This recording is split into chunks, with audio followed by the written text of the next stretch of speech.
Welcome back to Raceweek Illustrated Garage Talk TV. In a sport becoming more and more dominated by young drivers, there's still something to be said for old age and treachery over youth and exuberance. If you want an example, you need to look no farther than Hoschton, Georgia's Jimmy Garmon. The third-generation racer has competed all over the country and can claim a World Crown 300 victory on his resume.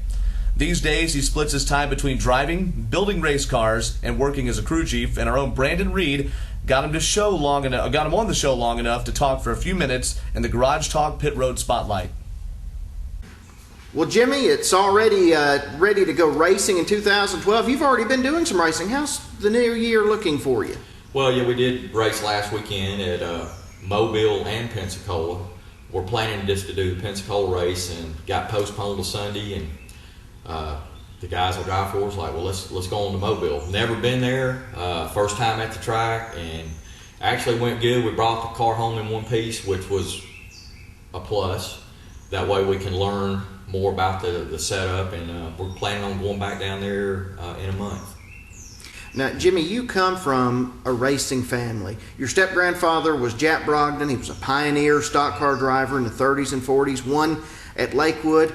Your dad, Ronnie, was a stock car racer at the Peach Bowl and went on to race motorcycles. You started out in motorcycles and then ended up back in stock cars. So it's a family tradition for you. Well, racing, I guess I love competition still. And yeah, I think my first motorcycle race was when I was maybe 11 years old, and I won.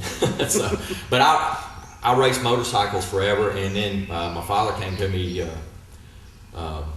around, I guess it was when Lanier was winding up. The last few years it was dirt, and he's like, I want to get you in something a little safer, because I had a lot of friends. I reached the highest levels of racing, enduro racing. Went to Spain and raced all over the United States, but had some friends that I raced with, and everybody was getting hurt like real bad. He's like, we want to do something safer. So we built our first dirt rookie car, sportsman car, in the backyard, built on motor, everything, and went to Lanier, and it took forever to even finish the race because I was, we were having all kind of mechanical troubles and wrecking and this, that, and the other. But yeah, from the motorcycles to the cars, and when I got into the cars, never dreamed I could even be running late models, and then just progressed through the ranks and have had a lot of success, and basically built a business off of it. Now, speaking of success, 1998 you won what was probably the biggest win of your career. You won the World Crown 300. Tell me what winning that race meant to you and how important it is to you. Well, first off, would have to thank Jimmy and Tommy Hogan, Hogan Lumber out of Cleveland, Georgia, for giving me that opportunity. I've always had good equipment, other people's equipment. I've driven from my own stuff, but we finished up the season at Lanier, and the World Crown was coming up, and they wanted to go run it. So we put together a car. We went up there and blowed the motor up, practicing. Went back to the shop, put another motor in, and a lot lesser horsepower motor, and wound up leading. I don't even remember. It was a 300 lap race. We led probably over 200 laps, if not more of it, and put a whooping on them, and wound up bringing home the win, and a thrilling finish, and the whole experience was one I'll never forget. But by far the biggest win I've ever had. Now, we're here at Ace in the Hole Motorsports headquarters in Hoschton, Georgia. Tell me a little bit about how Ace in the Hole came about. Well, yeah, I was working for Port City South. I worked for them for 7 years, and due to the economy, things started really dropping off, and I got laid off. And my dad and I were talking, and he was like, I worked for him 23 years at our old garage down in Chamblee, and he was like, I always try to tell you to keep an ace in the hole, and I believe you got one in your backyard. And so I started I had already been doing a little work down here for friends and my own stuff, and so just sort of turned that into let's try to keep it going, and I say earn a living, pay my bills, out of here. And so came up with some Ace in the Hole Motorsports. I don't advertise or put it out there. It's more or less word of mouth, but not bragging or complaining. I really stay busy. So. Well, you've been a car builder, you have been a crew chief, you've been a driver. When you pick up a win, which one feels better in those three roles? You know, I mean, I've won, I think my feature win total was right at 100, maybe 97 wins, which is a good number because that's always been my number. So, not always, but my favorite number for racing. But I'm going to say now I get more enjoyment out of working on somebody's car, whether it be a late model or a truck or a sportsman or mini stock, and seeing them win and them just coming up afterwards and thanking me. That means a lot to me. Now, don't get me wrong, I still want to be competitive myself, and I still love to race.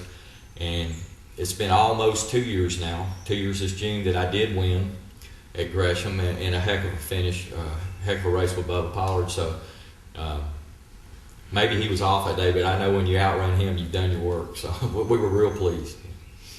Now, you're very much into working out. You're in terrific shape, probably better shape than a lot of the cats that you race against. Tell me a little bit about how important that workout is to you each day. For the last year and a half, I started this CrossFit training, and it's unlike any other form of working out, and it's not any one thing in particular. And I guess that's what I like about it the most is it doesn't get boring. And but I noticed after about 6 or 7 months, you know, I'm feeling better and stronger.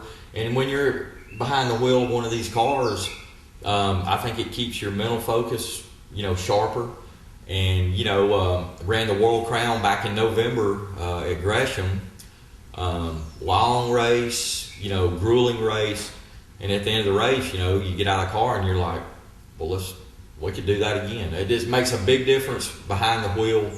I think you make better decisions, and you know, you're always running around at the track after getting parts or tires, or you know, if you have a problem, you're just always on the go, and it makes a difference at the end of the day, you know, to still have some strength, stamina to keep going.